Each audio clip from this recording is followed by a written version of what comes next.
Good evening. How are you guys? Hi, Lori. How are you, sweetheart? Hi, Evelyn. I'm just going to invite a few people.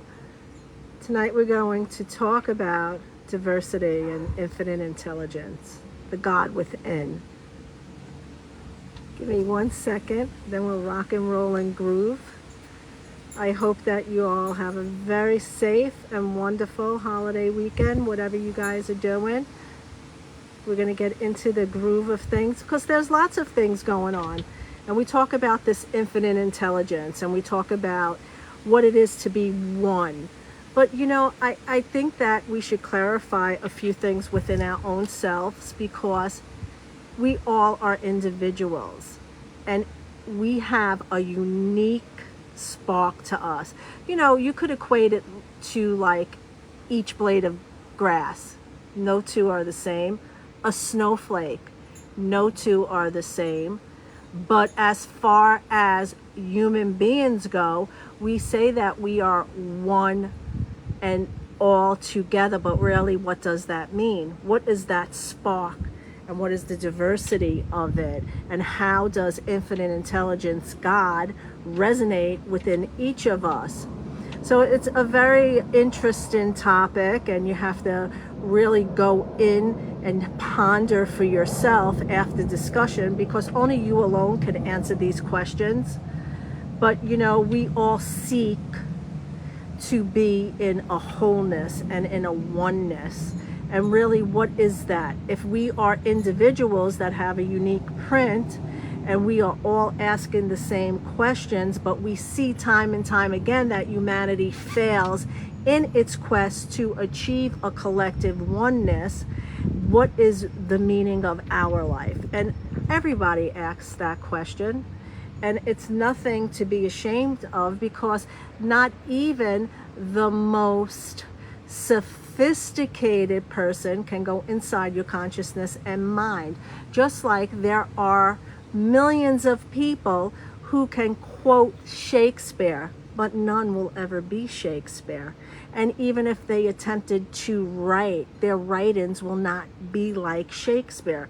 So in the scheme of all that, what does this thing called life mean to us, and what is the oneness? So if you think about it, we are all rooted in life, the same life, because each of us is looking to find our own democracy within self. And yes, it is a democracy because it allows the freedom to be your individual self as you live in harmony and as you live within the divine essence of yourself. Because what is God to you? What did Jesus discover in his own lifestyle that allowed him to walk with faith and understanding? And why is it that the human being keeps looking out instead of in? So there's diversity, and we see the diversity in everything that's happening within our own lands that we live. And honestly speaking, if we are to get any type of solution in place, there has to be give and take because people's points are valid. But when it's crossing the line, really a concern for each and every one of us. And why don't we teach our youth all the things that we claim? And I do a lot of soul searching and I do a lot of experimenting for myself because for me what happens is that I want to know a truth. I'm not looking to be in competition with anybody, but when I speak, I can speak with a sort of authority, not because I know anything more than the next guy. It's because I go inside and I have learned to draw from this divinity, and it's not easy to do. And you have a lot of people claiming to be people that could save you, and that can't happen. People cannot save you. What happens is that we learn to save ourselves, and we save ourselves by living accordingly to our own divine nature, the spark. the infinite intelligence, the God within you. We learn to trust. We don't follow. What we do is we seek from within, because when we seek from within, we are able to grow. Now, we see people and we observe, because that is our nature to do so. But what separates people from advancing instead of stagnation, right? So what separates you? What separates the people that stagnate and the people that advance? There's a few things, and from my own experience and observation, we learn to rely on that spirit, that God, that infinite source of power greater than you are, to guide us in our lives. And that is something that is so beautiful, because we give way to fear and we embrace trust. Now, it is frightful when we first experiment with this, but what happens is we learn to participate and grow. And we don't worship anybody. We don't worship any human being, whether they're our partners, whether they are our friends. We have admiration and we could respect. But what we do is we share our intelligence with each other. We respect one another. We interchange with one another, but we know that if we rely on anything other than the divine source, and we put our trust in another human being to lead us, that 9 out of 10 times it will be disappointing. So we learn to trust. We learn to clean up our act. We learn to have patience and understanding. And let's talk about this diversity. There's a lot of people that are in divine awareness, but they don't agree with each other. And that's perfectly okay, because what they do is they hold respect. And they're open enough to understand that once respect is given, that they are also open to learn new things, to embrace new possibilities. But one thing is for sure, when we are walking in a universal spirit that's within us, the God within us, is that we learn to trust in its force. We learn to let things unfold. And as things unfold, we understand the key is in our own consciousness. It's our personal relationship with the power that is greater than us. We do learn things like being kinder and more tolerant with one another. And as we are tolerant with one another, we also have more patience, and we always grow, but we hold boundaries. And half the things that you see when you see people looping, or when you see people that you have been acquainted with, let's say, for a few years, and they always end up back to square one, and there's growth is very small, or their growth happens in spurts, but again they go back to square one. That's simply because something is lacking within their own relationship. People are looking outside for the things that could save you today and that are available to you. So what are you looking for? Are you looking for fame? Are you looking for fortune? Are you looking for compatibility? Are you looking for harmony? Are you looking for peace? People look for different things. That's why no two human beings are alike. And when you, right, are able to step into this power, what you did yesterday doesn't matter. Your past mistakes, your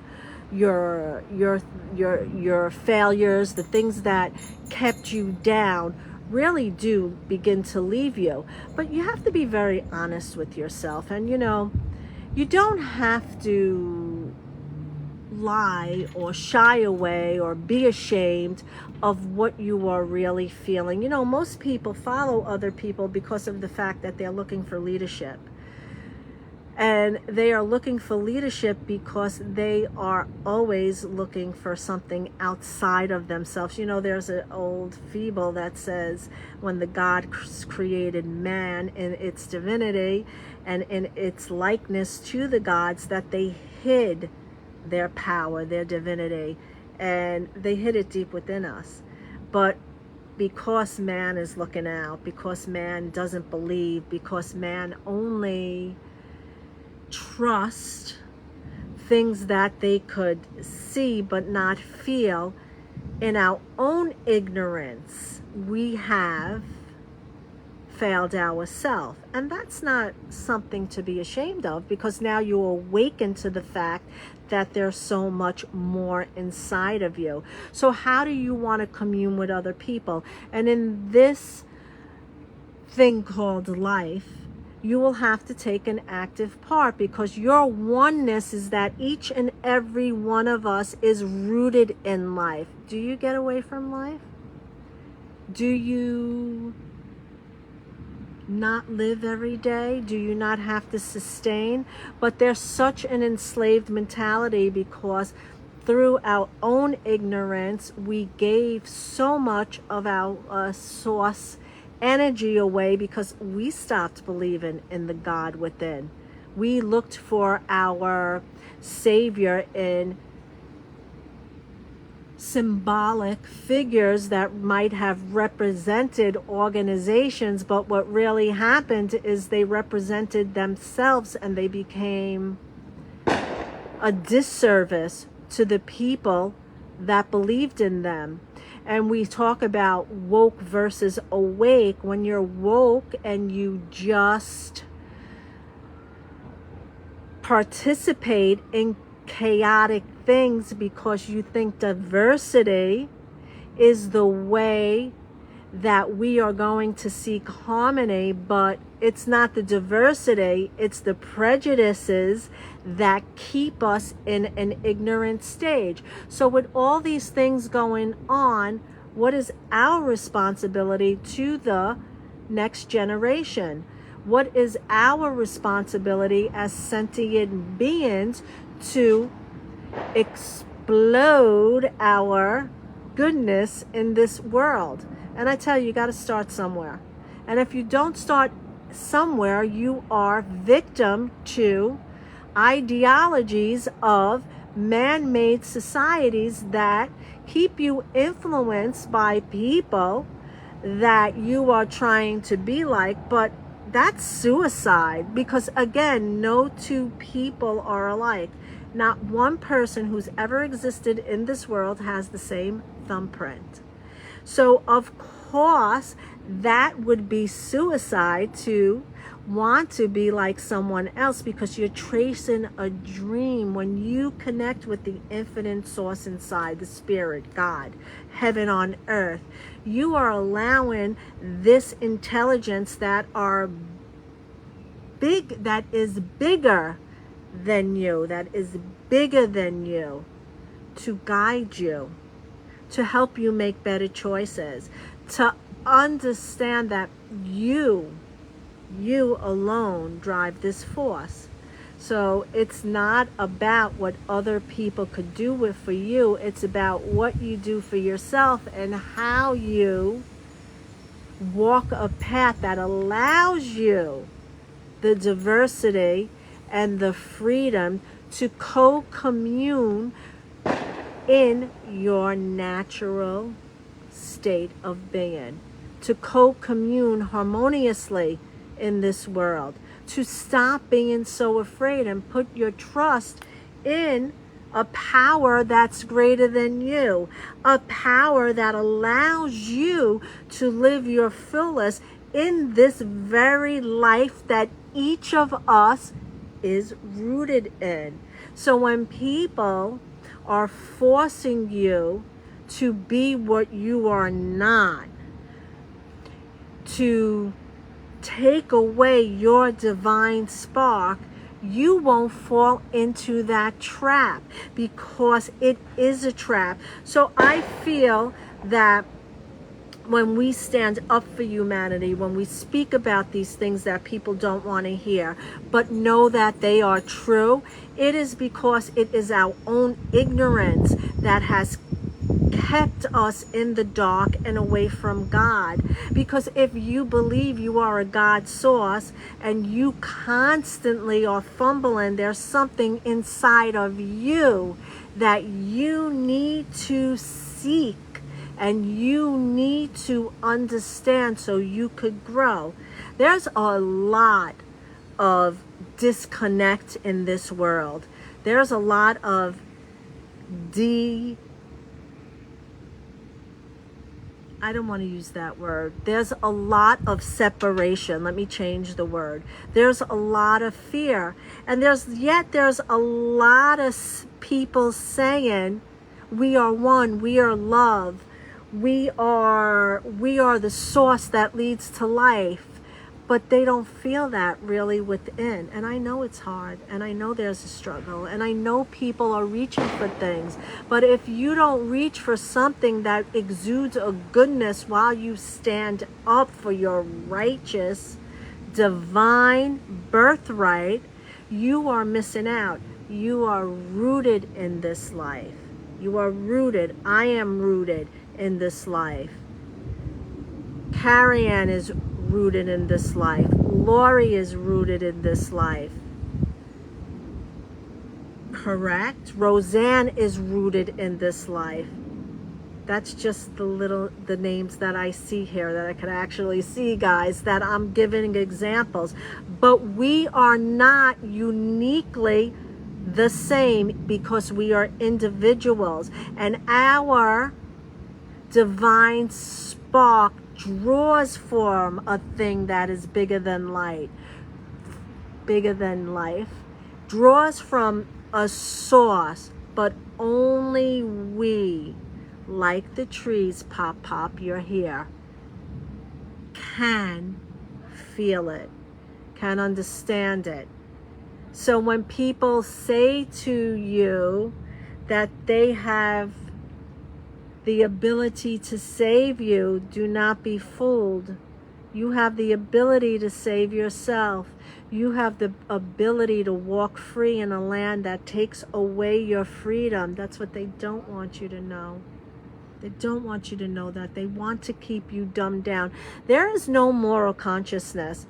There's a lot of people talking about loyalty and integrity and the divine spark, or they're going to read your cards and tell you exactly what's going to happen, or they're going to do a healing for you and they are going to cure you. No. The practitioner understands what the absolution is in the trust in God.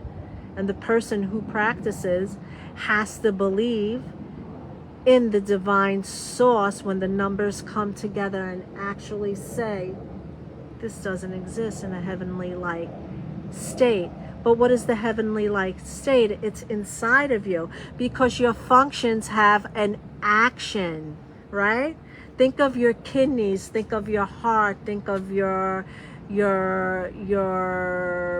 veins as an action, because that action allows your vessels to live in this earth, on this earth, right? It allows your vessel to live, and those are the things you are healing from within. But you can't heal it if your mind is not in synchronicity to the inside of who and what you are.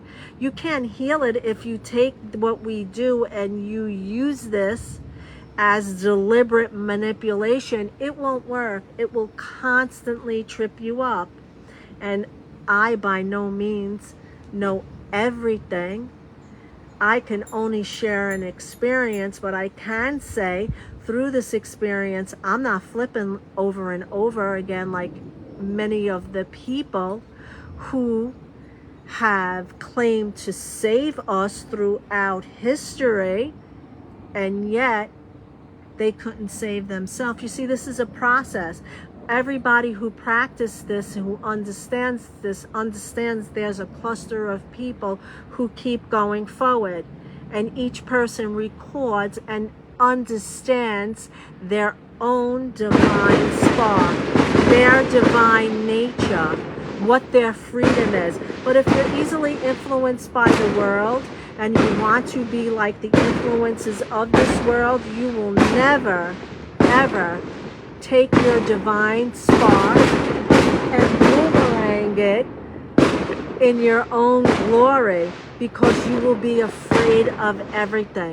So we're going to just leave this here now. Tomorrow I'll probably pick this up, because I can see my neighborhood is in celebration. But it's like a divine boom. You have a spark. You are unique in your individuality. We as a collective keep looking out when it is inside of us. It is real. I could articulate it. I am living it, and I am telling you that to get there, it's not always easy, but you will get there and you will shine. And all those things that you keep running to because you are in fear that your own soul won't make it, you won't need to do that anymore, because you become the queen or the king of your own heaven. Peace out and rock out.